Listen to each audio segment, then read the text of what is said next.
The other patrons gradually returned to their conversations, though she could feel eyes on her as she walked back to the booth. "Well," Thorne said as she sat down, "that was educational." Vex High was studying her with new intensity, his multifaceted eyes reflecting the cantina's dim lighting. "The stories," he said slowly, "they don't do you justice." Maya picked up her drink, a simple human beverage that tasted like home. "I don't know what you mean." "Of course not," the Kalari said, but there was a knowing smile on his alien features. "About my daughter." $20 fresh, Maya said. "Half up front, half when she's safely returned to you. Plus expenses." "That's more than double what the kidnappers are demanding." "The kidnappers just want money. I provide results." She leaned forward slightly. "Your daughter will be returned to you unharmed within 72 hours, and the Iron Syndicate will no longer be a threat to your family. That's the service I'm offering." Vexay considered this for a moment. "And if something goes wrong? If the mission fails?" "It won't," Maya said with quiet confidence. "But if it did, you wouldn't owe us anything." "How can you be so certain?" Maya smiled, and for just a moment there was something in her expression that reminded everyone present why certain stories got told in whispers across the galaxy. "Because I've never failed to bring someone home. And I'm not about to start now." Vekshai reached into his robes and produced a data pad. With a few quick touches, he transferred the first half of the payment to Thorne's account. "When can you begin?" "We already have," Maya said, standing up from the booth. "Captain Thorne will be in touch with the details of your daughter's return. In the meantime, I'd suggest you go somewhere safe and stay there until you hear from us." As the Kalari gathered his things and prepared to leave, he paused one more time. "Miss Chen, thank you one day when your daughter is home," Maya replied. After Vexai had gone, Thorne leaned back in his seat and shook his head. "You know, when I hired you as security, I thought that meant you'd keep people from shooting me. I didn't realize it meant you'd take on some of the most dangerous criminals in the galaxy." "The Iron Syndicate isn't that dangerous," Maya said. "They're just well-organized and ruthless. There's a difference." "And how exactly do you plan to rescue the girl?" "The Syndicate operates out of a heavily fortified asteroid base in the Vega system. It's surrounded by automated defenses, patrolled by some of the best mercenaries money can buy, and designed to be completely impregnable." Maya smiled again, and Thorne felt a familiar chill run down his spine. "Captain, in all the time you've known me, have I ever told you about my background, about what I did before we met? You said you were military, special forces of some kind, but that's not the whole story. Before I was a soldier, I was something else, something that most people would find hard to believe." She stood up and headed for the exit, leaving Thorne to hurry after her. "What was that?" he called. Maya paused at the cantina's threshold, silhouetted against the bright lights of the station's main corridor. When she looked back at him, her expression was serene, almost peaceful. "I was a little girl who learned that size doesn't matter if you know how to fight." I.e. As they walked back toward their ship, neither of them noticed the figure watching from the shadows near the cantina's entrance. The being was tall and lean, with the distinctive features of a Cathara assassin, pale skin, silver hair, and eyes like chips of ice.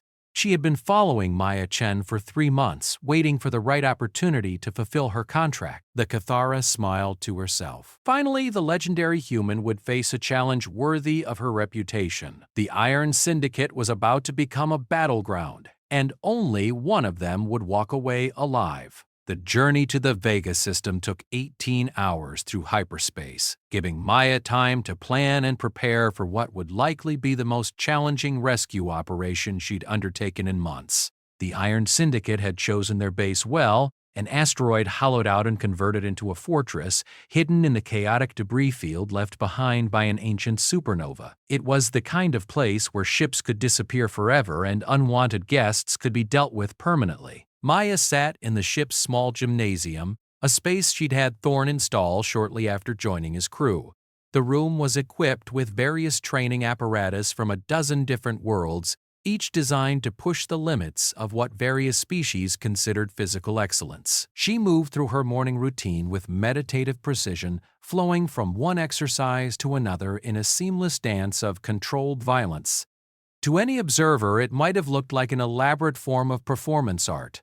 Maya's movements were graceful, almost hypnotic, as she transitioned from striking techniques borrowed from the Martian combat schools to grappling forms developed by the warrior monks of Kepler Prime. But every gesture had a purpose. Every motion was designed to inflict maximum damage with minimum effort. She had been 5 years old when her parents died in a transport crash, leaving her orphaned on the frontier world of New Kyoto.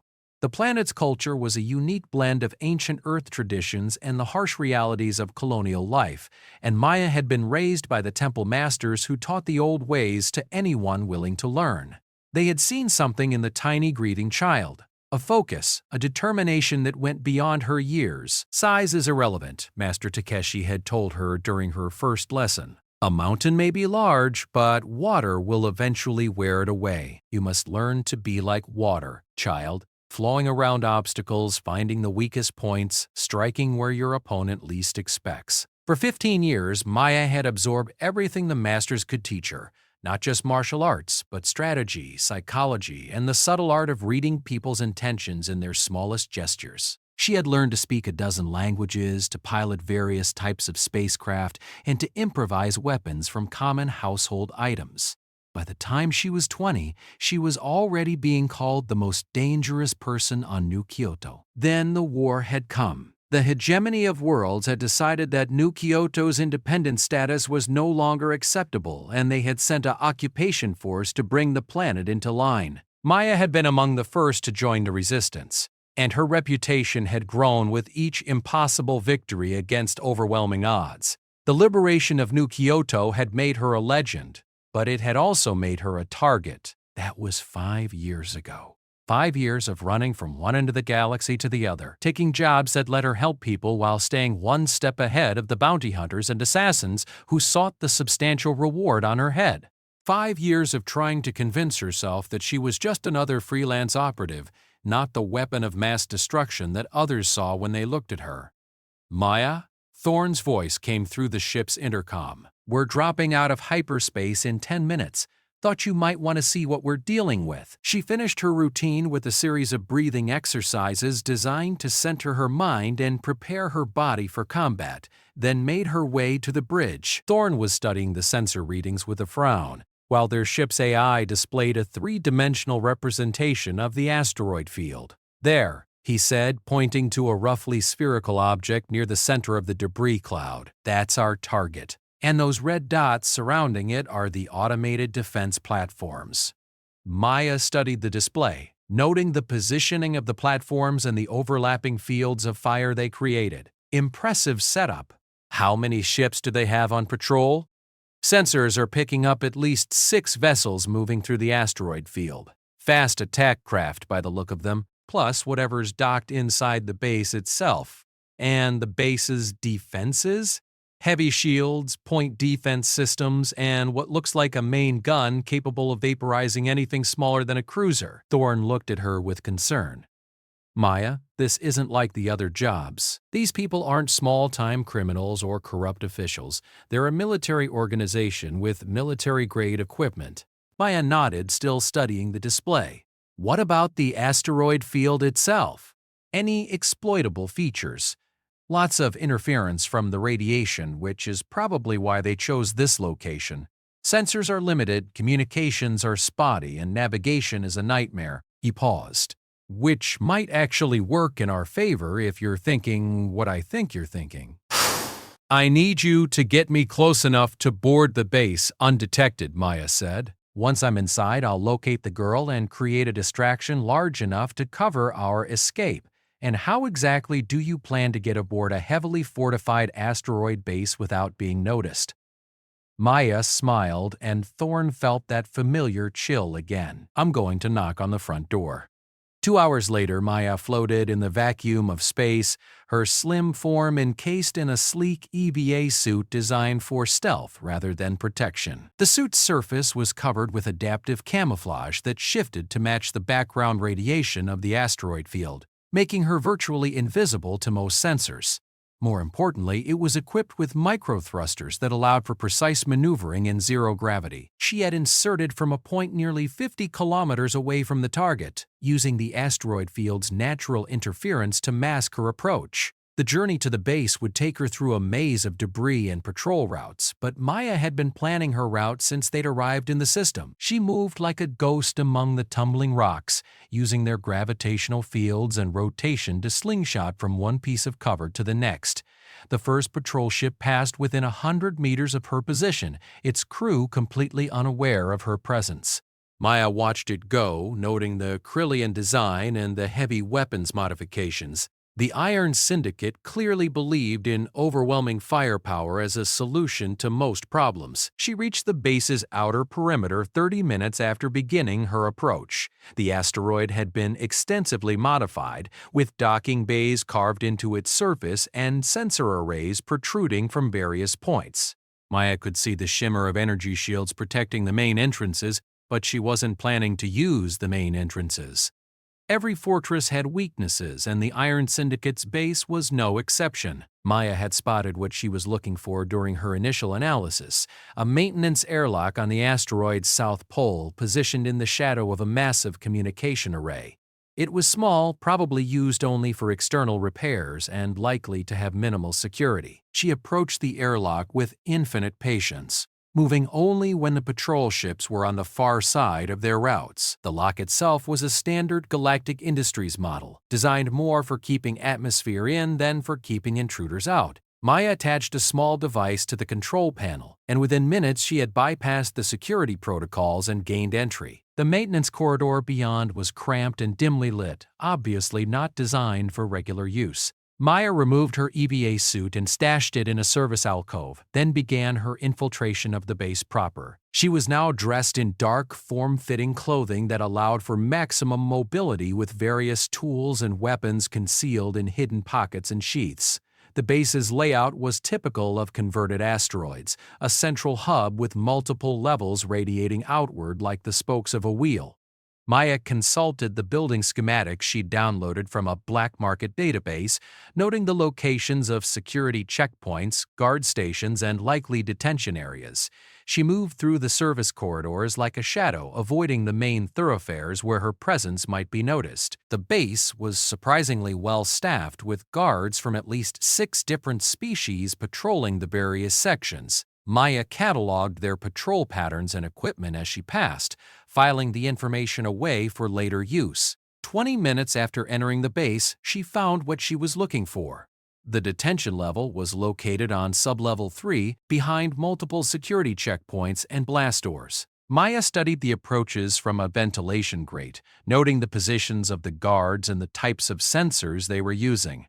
2 Gorbak mercenaries stood watch at the main checkpoint, their massive forms blocking the corridor like living barricades. A Vasic warrior paced between them, his serpentine movements hypnotic in their precision. Behind them, Maya could see the glow of an energy barrier across the entrance to the detention cells. She had dealt with worse odds, but never in such a confined space. The corridor was narrow, with limited cover and no room for maneuvering. A direct assault would alert the entire base, ruining any chance of a quiet extraction. Instead, Maya began to implement a plan she had developed during her years with the Resistance. If you couldn't go through an obstacle, you went around it, and if you couldn't go around it, you made it move out of your way. She backtracked to a power distribution node she had passed earlier, a junction box that controlled the lighting and life support for this section of the base. With careful precision, she began to reroute power flows and override safety protocols. To any engineer monitoring the system, it would look like a cascade failure caused by unstable radiation from the asteroid field. The lights in the detention level corridor flickered once, twice, then went out completely. Emergency lighting kicked in a moment later, bathing everything in an eerie red glow. Maya heard the guards' voices raised in confusion as they tried to figure out what had happened. Probably another surge from the nebula, one of the Gorbaks rumbled. "Third time this week? Should we report it?" the Vasic asked. "Engineering probably knows already. Just keep watching the corridor." But the power failure had done more than just dim the lights. The energy barrier protecting the detention cells had also shut down, and Maya could hear the subtle hum of the containment fields powering down. She had perhaps 2 minutes before backup power restored full security, and she intended to make the most of them. She dropped down from the ventilation grate behind the guards, landing silently on the deck plating. The Vasek's enhanced senses detected her presence first, and he began to turn toward her with lightning reflexes. Maya was already moving. Her first strike hit the Gorvak on the left in a nerve cluster just below his armored ribcage, a spot that would temporarily paralyze his breathing reflex. As he gasped and stumbled, Maya used his falling bulk as a springboard to reach the second Gorvak, her fingers finding the pressure points that would send him into unconsciousness. The Vasek warrior was faster than his companions, his blade already clearing its sheath as Maya landed between the two fallen guards. But speed wasn't enough when your opponent knew exactly where you were going to strike. Maya flowed around the serpentine alien's attack like water around a stone, her hand finding his wrist in the same grip she had used in the cantina. "Sleep," she whispered, applying pressure to a specific point on his neck. The Vasek's eyes widened in surprise, then rolled back as he collapsed to the deck. The entire engagement had taken less than 30 seconds. Maya quickly dragged the unconscious guards into a side alcove, then headed for the detention cells. The power would be restored soon, and she needed to locate Zara High before security realized what had happened. The detention level contained a dozen cells, most of them empty. Maya found the Kalari girl in the 7th cell, curled up on a simple cot and staring at the wall with the blank expression of someone who had given up hope. She was young, perhaps equivalent to a human teenager, and bore a strong resemblance to her father. "Zara High," Maya said softly, not wanting to startle the girl. The young Kalari looked up, her multifaceted eyes widening as she took in Maya's appearance. Who are you?" "My name is Maya. Your father sent me to bring you home." "Father?" Hope flickered in Zara High's voice. "He's alive? They told me he was dead, that no one was coming for me." "They lied," Maya said, examining the cell's locking mechanism. It was a standard electromagnetic lock, easily defeated with the right tools. "Are you hurt? Can you walk?" "Can you walk?" "Beta Sadi," said, standing up as the cell door slid open. "But we can't leave. There are too many guards, too many weapons. They'll kill us both." "Let me worry about that," Maya said. "Right now, I need you to trust me and do exactly what I tell you." "Can you do that?" Before Zarahe could answer, the lights came back on at full intensity, and alarm klaxons began wailing throughout the base. Maya cursed under her breath. Someone had discovered the unconscious guards faster than she had anticipated. "Attention all personnel," a voice announced over the base's communication system. "We have a security breach in detention level 3. All units converge on that position immediately." Maya looked at Zara High, who was staring at her with a mixture of fear and hope. "Change of plans," she said. "We're no longer trying to be sneaky." She reached into her jacket and pulled out what looked like a simple metallic sphere, no larger than a marble. Zara High watched in fascination as Maya pressed a hidden switch and the sphere began to glow with an inner light. "What is that?" "Insurance," Maya said, attaching the device to the wall near the cell entrance. "When I was your age, I learned that sometimes the best way to get out of a trap is to make a bigger trap for the people trying to catch you." The sound of running footsteps echoed through the corridors as security forces rushed toward their position. Maya estimated they had perhaps 60 seconds before the first wave arrived, maybe 2 minutes before the entire base security force was bearing down on them. "Stay close to me," she told Zara High. "No matter what happens, don't let go of my hand and don't look back." They stepped out of the cell just as the first group of guards rounded the corner. Maya recognized the species immediately. Krillian shock troops, heavily armed and armored, bred for combat from birth. There were 6 of them, moving in perfect formation with weapons raised. "Surrender now, human!" their leader barked. "You are outnumbered and outgunned." Maya squeezed Zarahai's hand reassuringly. "Actually," she called back, I think you have that backwards. She pressed a button on a small device attached to her belt, and the sphere she had planted near the cells exploded, not with fire and shrapnel but with electromagnetic pulse that shut down every piece of electronic equipment within a 50-meter radius. The corridor was plunged into darkness as emergency lighting failed, weapons powered down, and even the guards' helmet displays went black. In the sudden darkness, Maya became something more than human. She moved through the blind, confused security forces like a force of nature, her years of training allowing her to fight by sound and instinct alone. The Krillian guards found themselves facing an opponent they couldn't see, couldn't predict, and couldn't catch. By the time emergency power restored minimal lighting to the corridor, all Sikh's guards were unconscious on the deck. Maya stood in the center of the destruction, Zarahai still holding her hand, completely untouched by the brief but violent encounter. "How did you do that?" Zarahai whispered. "Practice," Maya said simply. "Lots and lots of practice." They began moving toward the base's main levels, Maya navigating by memory and instinct. She could hear security forces converging from multiple directions, but the electromagnetic pulse had bought them precious time by disabling many of the base's sensors and communication systems. "Where are we going?" Zarahai asked as they climbed a maintenance ladder to the next level. "The docking bay," Maya replied. "I have a ride waiting for us." What she didn't mention was that the ride was Captain Thorne's ship, currently hidden in the asteroid field several kilometers away. Getting to it would require them to reach the base's surface, signal for pickup, and somehow survive until Thorne could extract them. Given that the Iron Syndicate probably had hundreds of personnel on the base, it was going to be an interesting challenge. They reached the main level to find chaos. The electromagnetic pulse had affected more systems than Maya had anticipated, and the base's command staff was struggling to restore order. Emergency lighting flickered intermittently, elevators were offline, and confused personnel wandered through corridors trying to figure out what was happening. Maya used the confusion to their advantage, guiding Zarahai through service corridors and maintenance shafts toward the surface levels. They passed groups of guards and technicians, but in the dim lighting and general chaos, no one paid attention to two more figures moving through the base. They were almost to the surface axis when Maya's enhanced hearing picked up something that made her blood run cold. Footsteps, light, precise, and moving with the deadly grace she associated with only one species in the galaxy.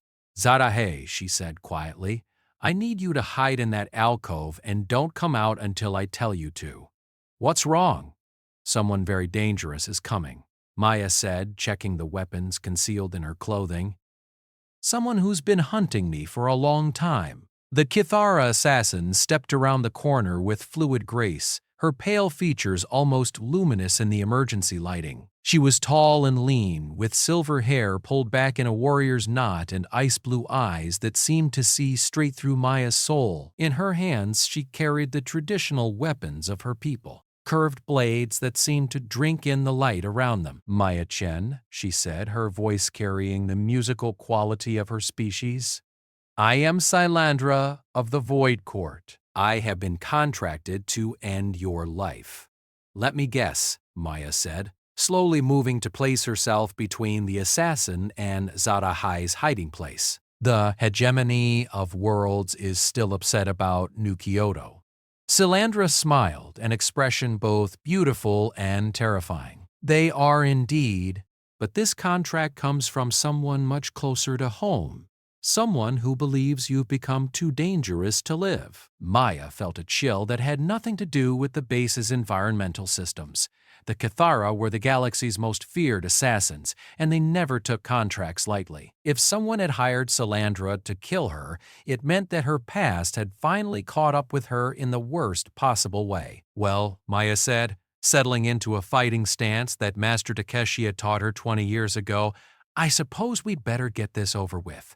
The two warriors circled each other in the narrow corridor, each testing the other's reach and reflexes. Silandra moved like liquid mercury, her blades weaving patterns in the air that seemed to hypnotize and confuse. Maya responded with the flowing motions of her training, staying just beyond the reach of those deadly weapons. "You are skilled," Silandra acknowledged. "The stories do not exaggerate your abilities." You're not bad yourself, Maya replied. But you made one mistake. And what was that? Maya smiled, and for the first time since the fight began, she looked truly dangerous. You came alone. The battle was joined in earnest, two masters of combat testing themselves against each other in a deadly dance. Salandra's blades sang through the air, seeking vital points with surgical precision, while Maya flowed around the attacks like water, striking back with hands and feet that had been forged into weapons through decades of training. For the first time in years, Maya found herself facing an opponent who was truly her equal.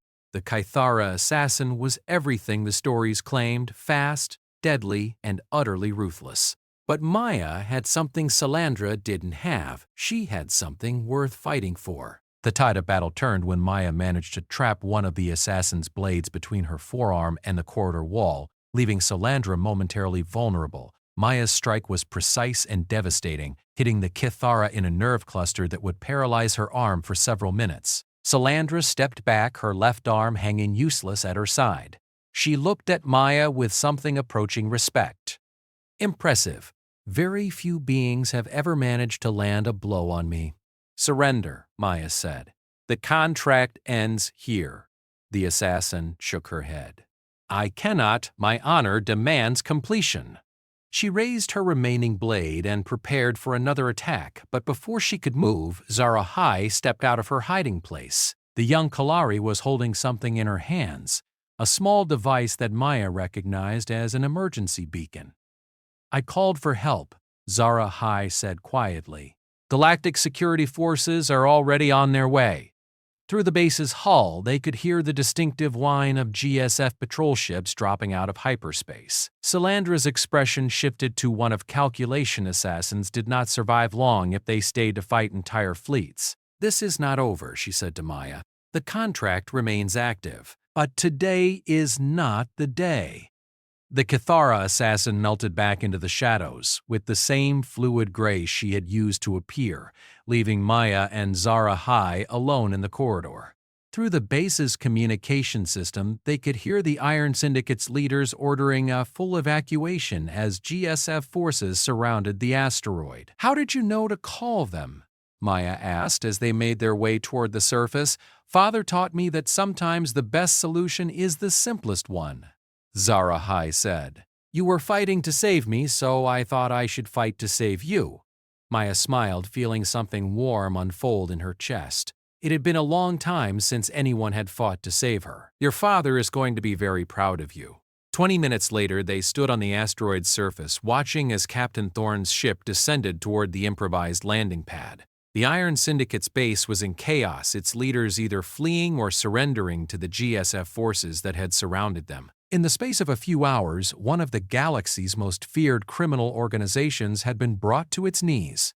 Is it always like this? Zarahai asked as they boarded Thorne's ship, the fighting and the danger and the narrow escapes. Maya considered the question as the ship lifted off from the asteroid's surface.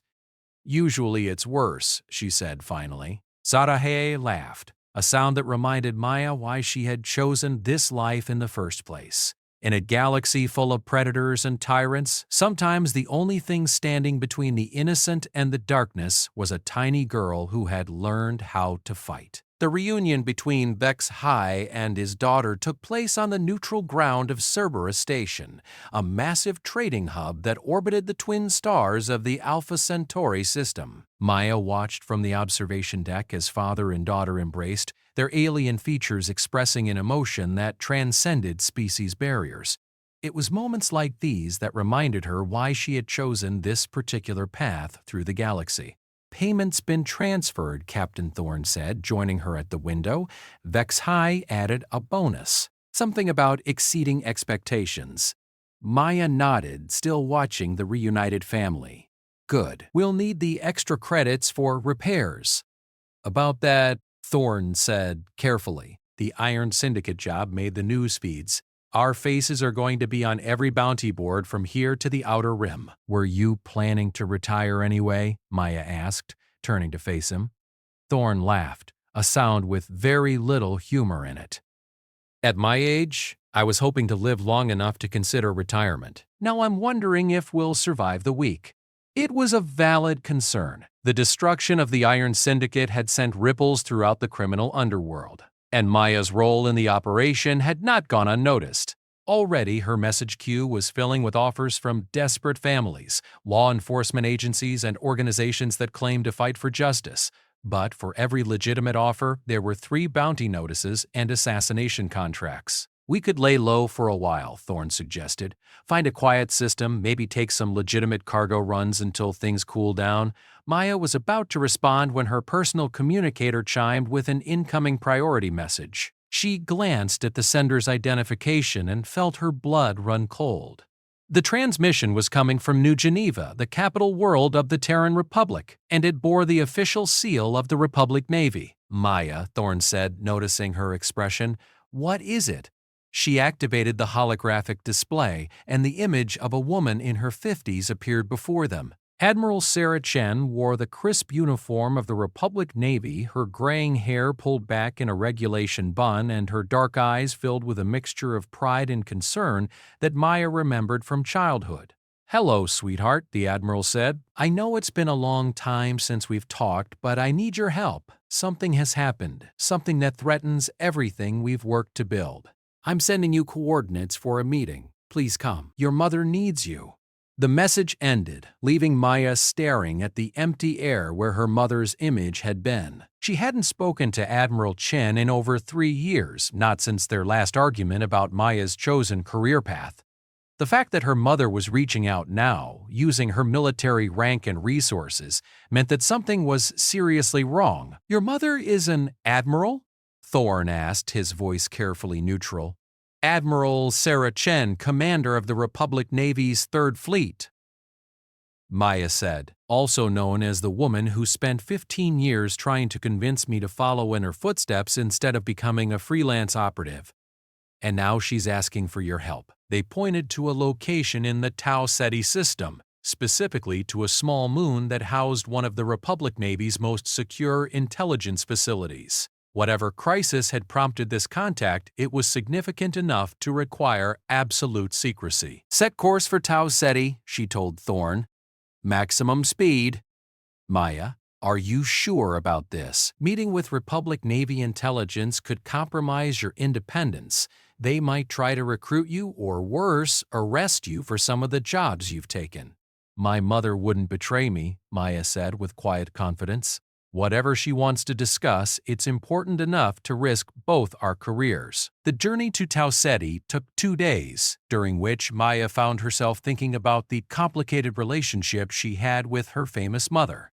Admiral Sarah Chen was a war hero, one of the architects of the Republic's victory over the Kitharan Empire, and a woman who had sacrificed everything for duty and honor. She was also someone who had never quite understood why her daughter had chosen to walk away from that same path. They dropped out of hyperspace near the moon of Kepler 442b, a barren world that showed no signs of habitation to casual observation. But Maya's enhanced sensors detected the sophisticated shielding and defensive systems that protected the intelligence facility hidden beneath the moon's surface.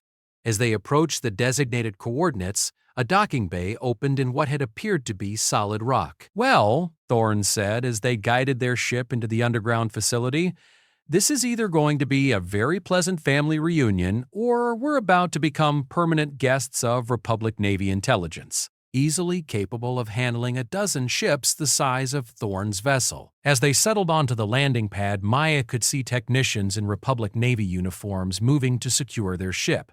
More importantly, she could see her mother standing at the edge of the landing area, flanked by 2 officers Maya didn't recognize. Admiral Chen hadn't changed much in the 3 years since their last meeting.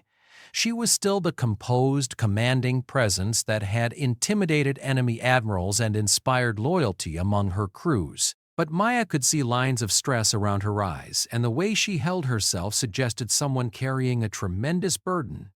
"Should I come with you?" Thorne asked as Maya prepared to disembark. "No," she said. "This is family business. But keep the engines warm, just in case." The reunion was awkward, as such things often were. Admiral Chen greeted her daughter with a formal handshake rather than an embrace, though Maya could see the warmth in her eyes. The two officers flanking her were introduced as Commander Harrison, the facility's intelligence chief, and Dr. Yuki Tanaka, a xenobiologist whose work Maya was familiar with. "Thank you for coming," Admiral Chen said as they walked through the facility's corridors. "I know this is unusual, but the situation has moved beyond normal channels." "What situation?" Maya asked.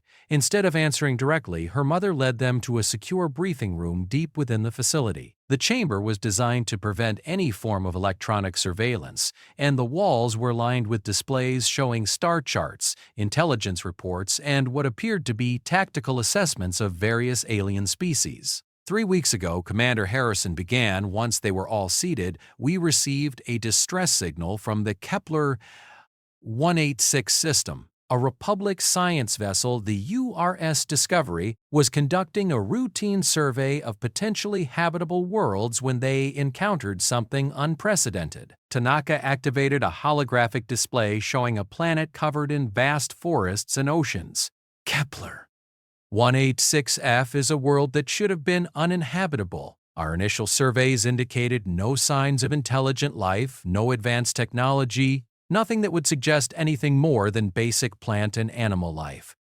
But the Discovery found something else, Admiral Chen continued. A civilization that shouldn't exist. A species that has somehow achieved spaceflight and advanced technology without any of the usual markers of technological development. Maya studied the display, noting the absence of large cities, industrial centers, or other signs of the kind of civilization capable of space travel. What kind of technology are we talking about?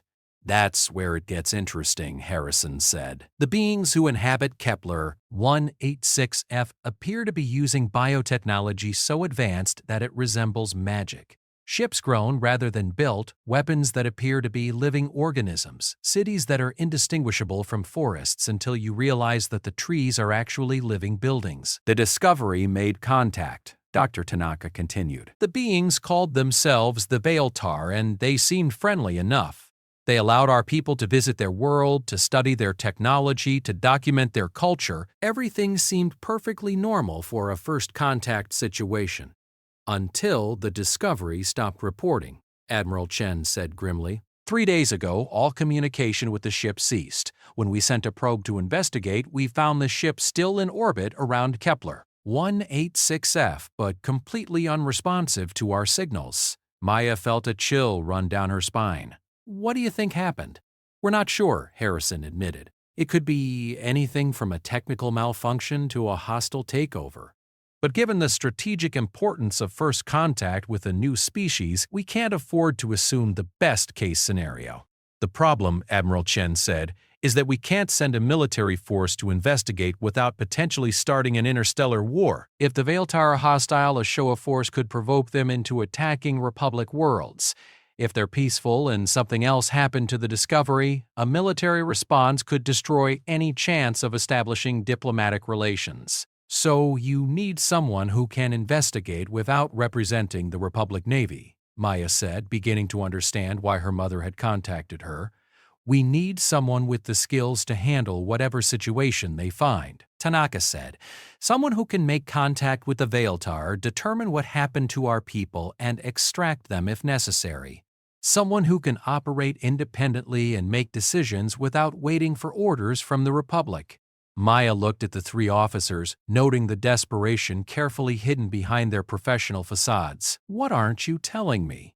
Admiral Chen sighed, suddenly looking every one of her 60 years. The Discovery was carrying more than just scientists, Maya. It was also carrying my grandson. The words hit Maya like a physical blow. Her nephew, David Chen, was the son of her brother Michael, who had been killed in action during the Kithaeron War. David was all the family Admiral Chen had left, besides Maya herself, and he had followed his grandmother into naval service despite Maya's attempts to convince him to choose a different path. David is on that ship, Admiral Chen continued, her voice carefully controlled. He's a junior officer assigned to the Discovery's security detachment. 20 years old, fresh out of the Naval Academy, and probably scared out of his mind right now. Maya closed her eyes, feeling the weight of family obligations settling on her shoulders. She had spent years trying to distance herself from her mother's world, but blood was blood and David didn't deserve to pay the price for his family's complicated relationships. "What kind of support can you provide?" she asked. "We've prepared a ship for you," Commander Harrison said. "The URS Whisper, a stealth reconnaissance vessel equipped with the latest technology for covert operations. It can get you to Kepler.NATAP and provide support for whatever you need to do once you're there." "The mission is entirely voluntary," Admiral Chen added. "If you accept, you'll be operating as an independent contractor, not as a Republic Navy officer. Your actions will be your own responsibility, and the Republic will disavow any knowledge of your involvement if things go wrong." Maya stood up and walked to the window, looking out at the stars visible through the facility's transparent aluminum barrier. She had spent 5 years running from her past, trying to build a new life away from the expectations and responsibilities that came with being Admiral Chen's daughter. But family was family, and some obligations transcended personal desires. "I'll need Captain Thorne and his ship," she said finally. "The Whisper can get me to the system, but I need a backup extraction plan if things go wrong." "Done," Admiral Chen said immediately. "I'll also need complete access to all intelligence about the Veiltar, including any classified reports that haven't been included in this briefing. You'll have everything we know within the hour." Maya turned back to face the 3 officers. "And I want it understood that I'm in command of this operation. No interference from Republic Navy Command, no second-guessing my decisions, and no attempts to turn this into a military operation." "Agreed," Admiral Chen said. "Then I'll do it," Maya said. "But not for the Republic, and not for you. I'm doing this for David." Her mother nodded, understanding the distinction. "That's all I can ask for." 3 hours later, Maya stood in the docking bay of the URS Whisper, a sleek vessel designed for stealth and speed rather than comfort. The ship was roughly the size of a Corvette with advanced sensor suites, adaptive camouflage, and enough firepower to handle most threats short of a full battlecruiser. More importantly, it was equipped with the kind of scientific equipment necessary for studying unknown alien technology. Captain Thorne had agreed to follow at a discreet distance, providing backup support if needed. His ship would remain hidden in the outer system while Maya made contact with the Veiltar, ready to extract her if the situation turned hostile. "The crew is minimal," Commander Harrison explained as he gave Maya a tour of the ship. "Just you, a pilot named Lieutenant Sarah Voss, and Dr. Elena Rodriguez, a xenobiologist who specializes in first contact protocols." Maya met her team in the ship's small briefing room. Lieutenant Voss was a compact woman in her 30s, with the steady hands and sharp eyes of someone who had spent years flying dangerous missions. Dr. Rodriguez was younger, probably fresh out of graduate school, with the enthusiasm of someone who had always dreamed of making contact with alien life. "So," Dr. Rodriguez said as they reviewed the mission parameters, "we're going to try to make contact with a species that may have captured a Republic Navy vessel using nothing but good intentions and scientific curiosity." "That's one way to put it," Maya said. "Another way would be to say we're going to rescue our people from a potentially hostile alien civilization using whatever means necessary." "And if the Veiltar really are hostile?" Lieutenant Voss asked. Maya smiled, and both women felt a familiar chill. Then they're about to learn why humans have such a reputation for being difficult to kill. The journey to Kepler 186 took 5 days through hyperspace, during which Maya studied everything the Republic knew about the Veiltar civilization. The aliens appeared to be humanoid in basic structure, though with elongated limbs and features that suggested adaptation to lower gravity. Their technology was unlike anything previously encountered, seamlessly blending biological and mechanical components in ways that challenged conventional understanding. What concerned Maya most was the complete lack of military technology in the Republic's observations. The Veiltar seemed to have no weapons, no defensive systems, and no apparent concept of warfare. This either meant they were genuinely peaceful or they possessed forms of protection so advanced that Republic sensors couldn't detect them. "Drop to sublight in 30 seconds, Lieutenant Voss announced as they approached the Kepler 186 system. Activating stealth systems. Maya took her position at the sensor station. watching as the star system resolved on their displays. Kepler 186f hung like a green and blue jewel in the darkness, its surface covered with the vast forests that characterized Veil-Tar civilization. In orbit around the planet, she could see the Republic science vessel Discovery apparently intact but showing no signs of activity. "I'm not detecting any emissions from the Discovery," Dr. Rodriguez reported. "No power signatures, no communications, nothing that would indicate an active crew." "What about the Veil-Tar ships?" Maya asked. "Sensors are having trouble getting a clear reading. There are definitely artificial objects in orbit, but they're not registering as technological constructs. It's almost like they're alive." Maya studied the sensor readings, noting the organic signatures surrounding the planet. Whatever the Veil-Tar used for spacecraft, they were unlike anything in the Republic's databases. "Take us in closer," she ordered, "but keep us cloaked and ready to run if things go wrong." As they approached Kepler 186f, Maya got her first clear look at Veil-Tar technology in action. The ships surrounding the planet were indeed alive, vast organisms that moved through space with grace and purpose, their hull-like surfaces pulsing with bioluminescent patterns that might have been communication or navigation systems. "My God, Dr. Rodriguez whispered, "they're beautiful." "They're also scanning us," Lieutenant Voss reported. "Whenever they're using, it's penetrating our stealth systems like they weren't even there."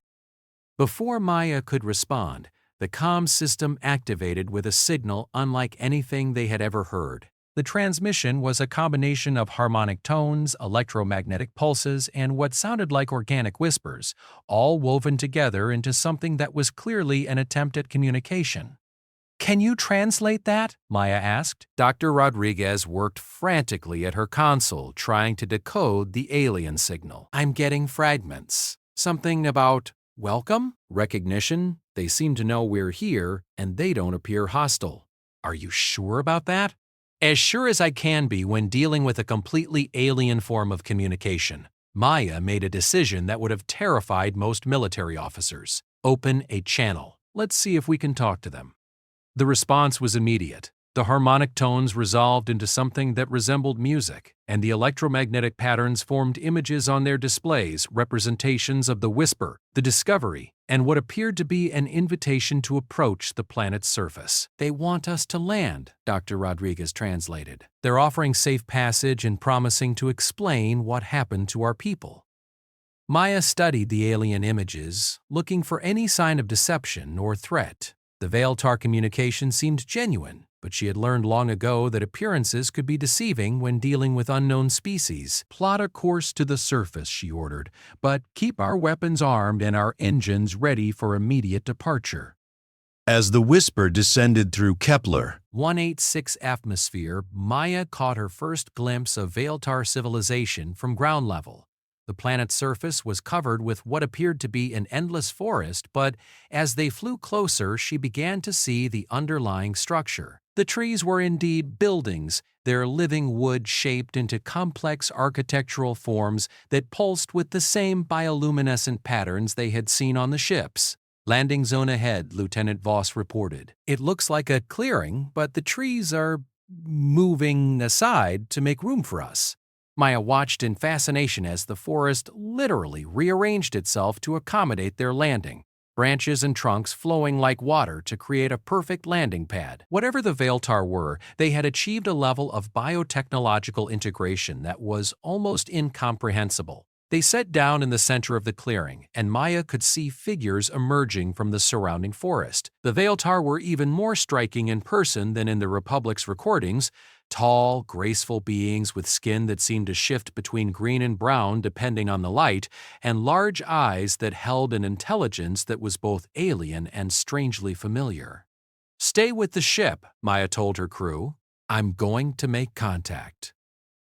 "Are you sure that's wise?" Dr. Rodriguez asked. "We don't know anything about their physiology, their customs, or their intentions."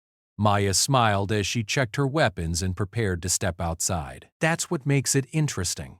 She opened the ship's airlock and stepped out into the alien forest, ready to face whatever the Veil-Tar had in store for her. Behind her, the Whisper's engines hummed with readiness, while somewhere in the orbit above, the crew of the Discovery waited for rescue. What Maya didn't know was that she was about to discover a truth that would change her understanding of the galaxy forever. The Veiltar weren't just another alien species.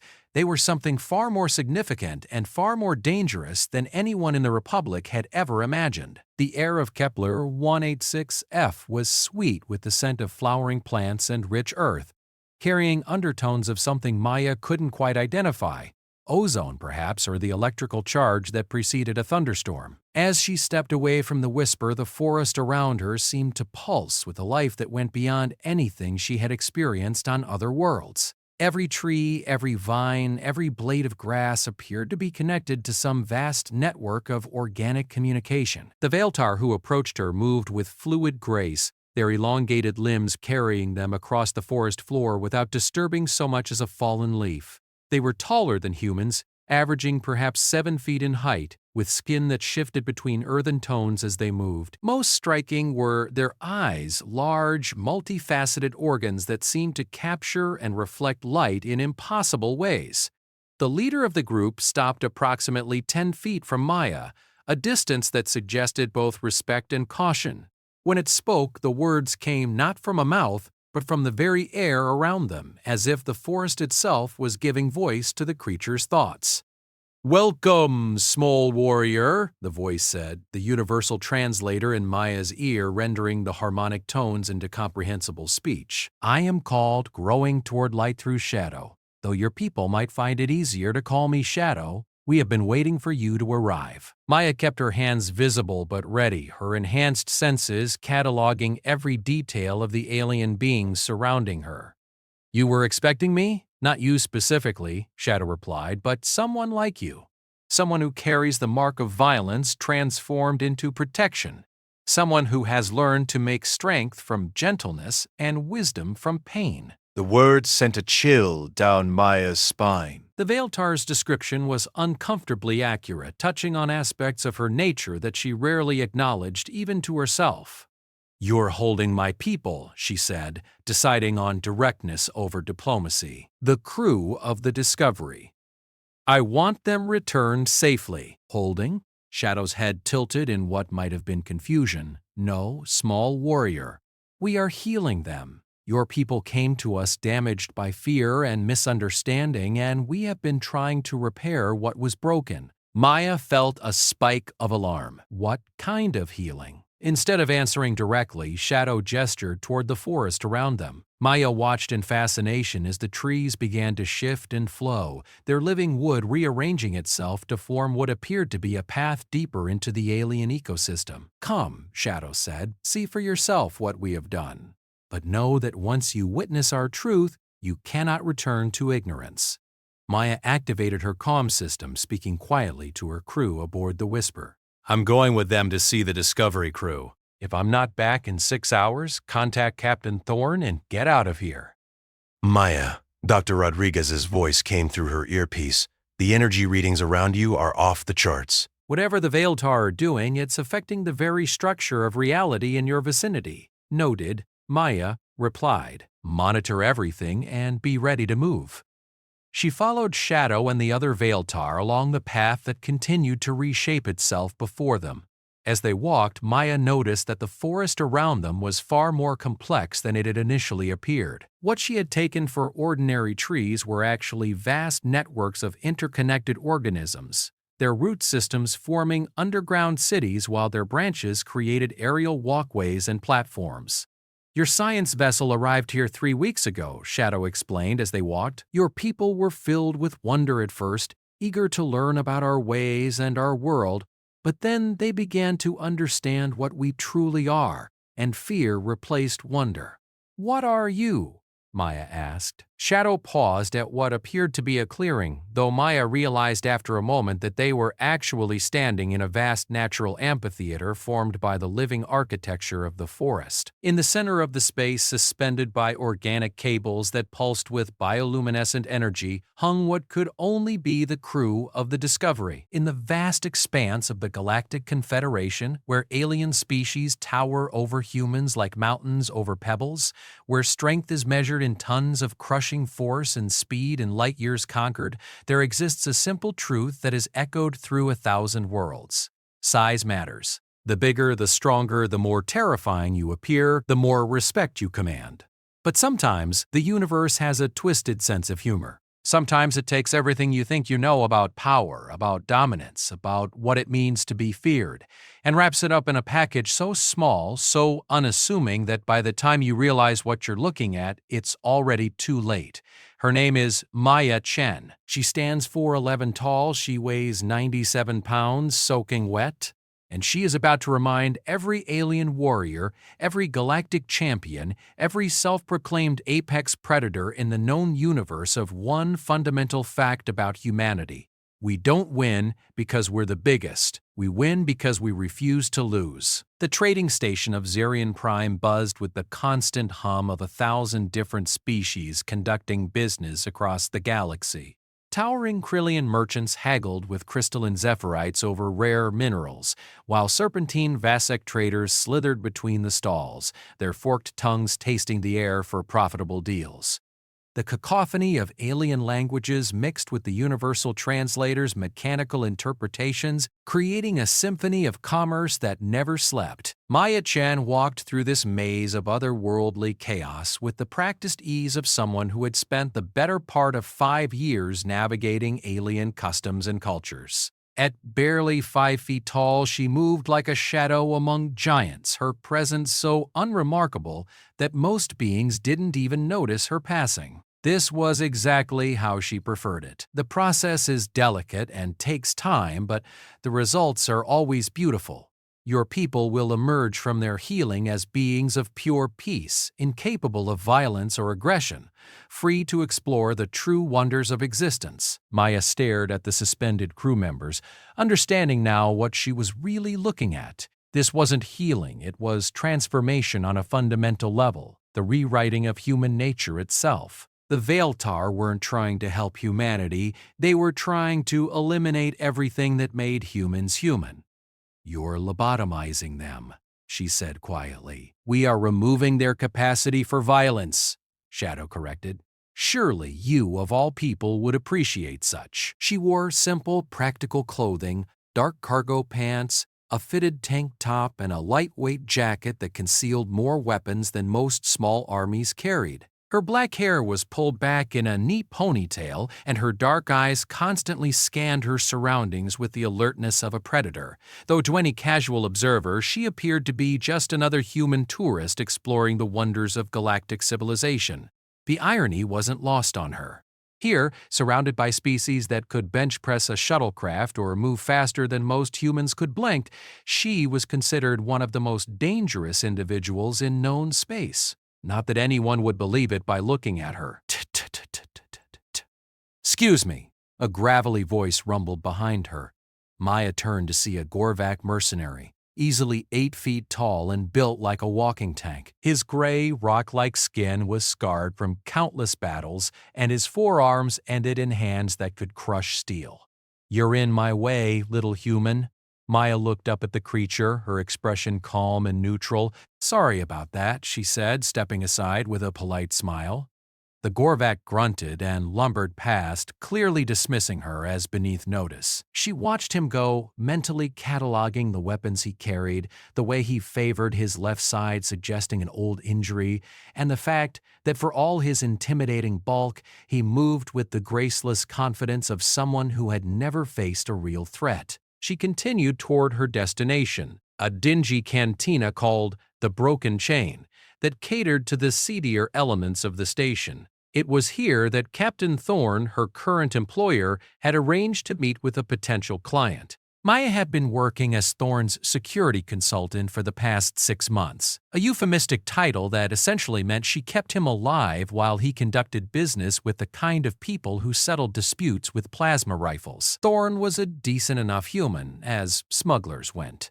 He paid well, asked few questions about her background, and had the good sense to listen when she told him something was dangerous. More importantly, he didn't try to treat her like a fragile flower that needed protection, which was more than she could say for most people who learned what she did for a living. The cantina was exactly what she expected: dim lighting, the smell of exotic alcohol mixed with the musk of dozens of different species, and the kind of atmosphere where conversations were conducted in whispers and everyone kept their weapons within easy reach. Maya found Thorn at a corner booth nursing a drink that glowed faintly blue while he waited. Captain James Thorn was a weathered man in his 50s, with graying hair and the kind of lived-in face that spoke of decades spent in the darker corners of the galaxy. He'd been a military pilot once before a disagreement with his commanding officer about civilian casualties had ended his formal service career. Now he made his living transporting cargo that other people couldn't or wouldn't carry, a job that required a certain flexibility regarding galactic law.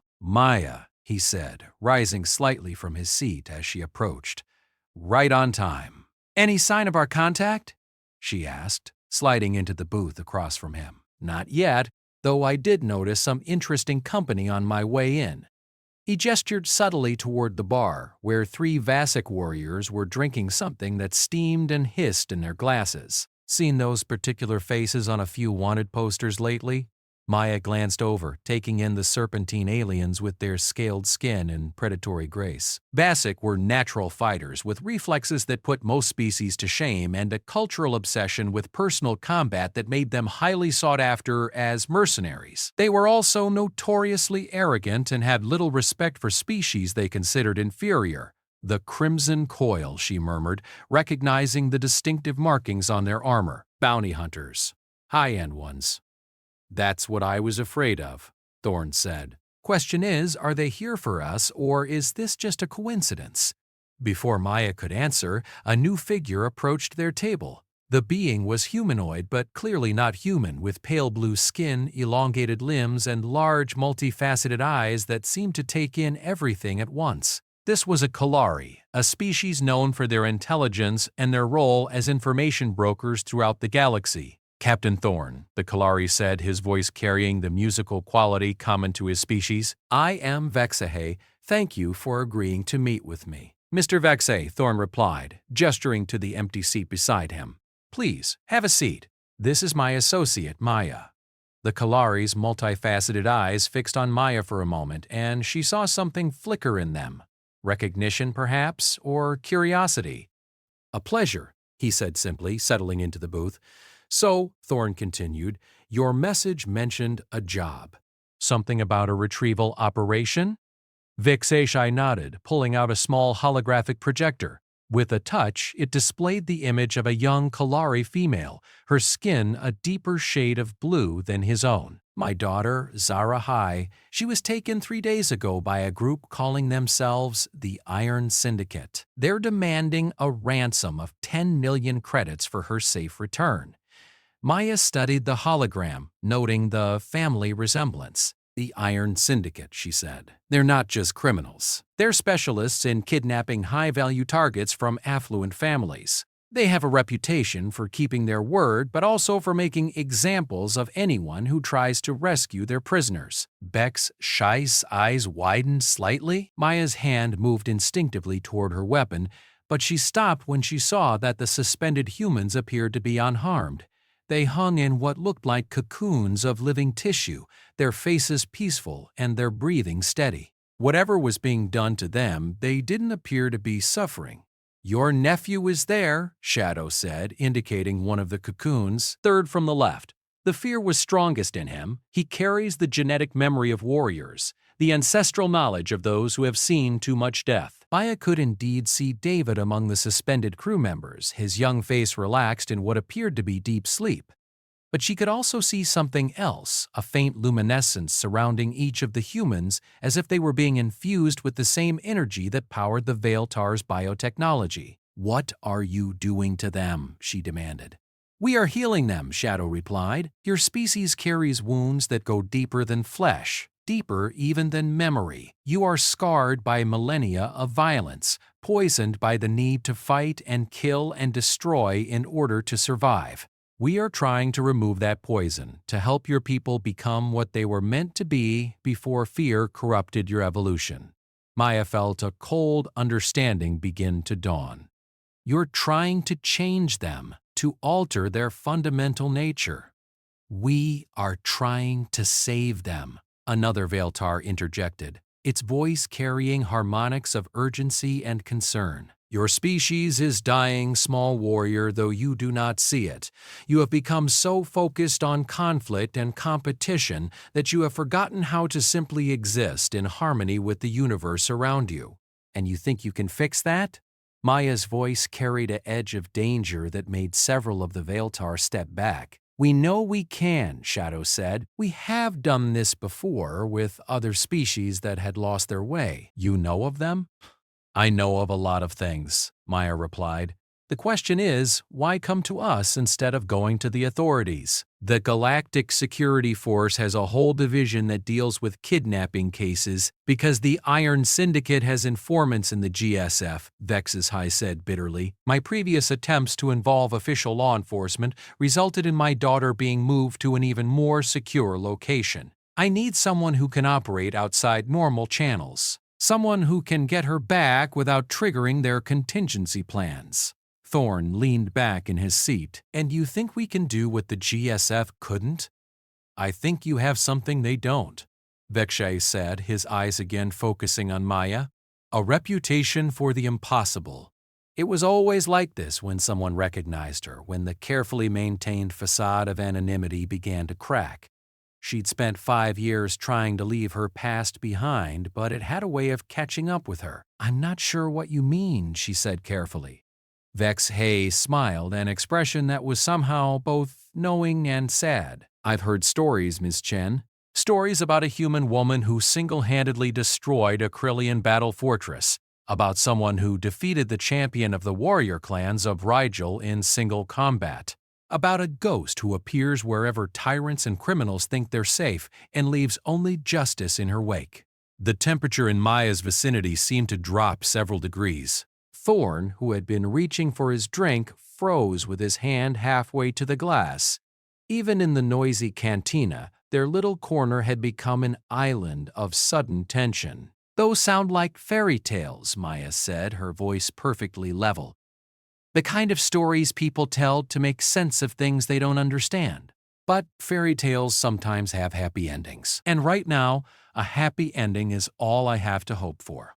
Before Maya could respond, a commotion erupted at the bar. One of the Vasek warriors had apparently taken offense to something another patron had said, and the situation was escalating quickly. The serpentine alien reared back to his full 7-foot height, his hood flaring in a display of aggression, while his target, a bulky Terrazian trader, backed away with his hands raised.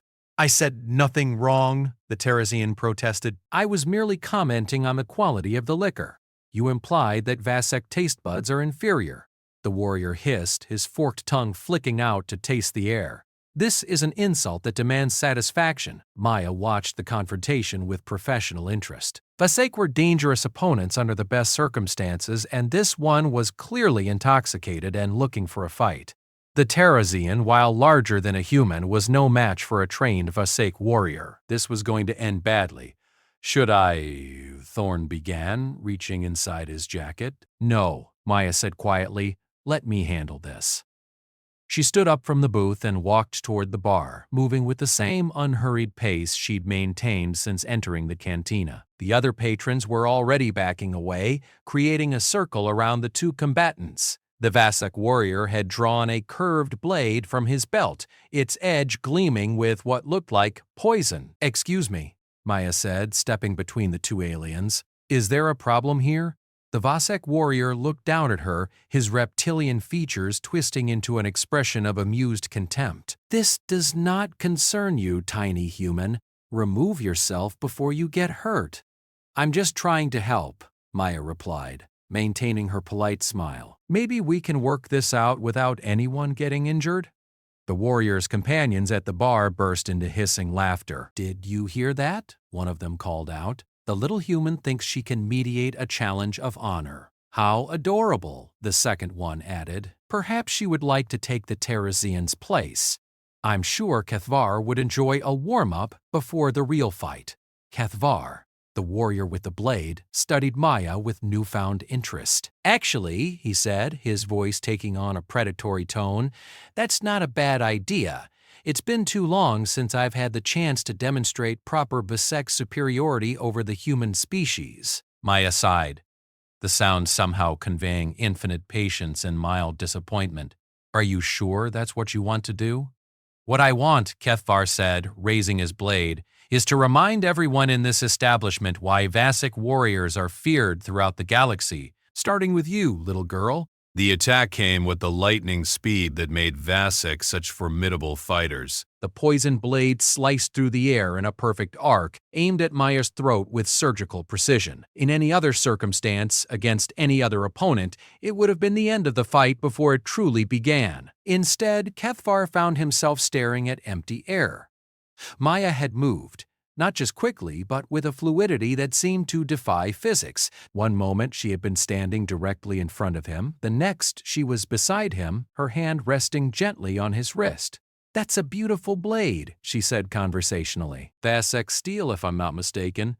Forged in the old tradition, with the poison channel running along the fuller. Your grandfather's work?" Kethvar tried to move, tried to bring his weapon to bear, tried to do anything other than stand there like a statue. Nothing happened. His arm simply wouldn't respond to his commands. "Pressure point manipulation," Maya explained, as if they were having a casual discussion about the weather. "Humans have been perfecting techniques like this for thousands of years. It's all about knowing exactly where to apply force and exactly how much." She applied a slight pressure with her thumb, and Kethvar's fingers spasmed open. The blade clattered to the floor, its poison edge harmless now. "The funny thing about nerve clusters," Maya continued, still maintaining her grip on the warrior's wrist, "is that they're remarkably similar across different species. Oh, there are variations, of course, but the basic principles remain the same." Kethvar's companions had stopped laughing. They were staring at their paralyzed friend with expressions of disbelief and growing alarm.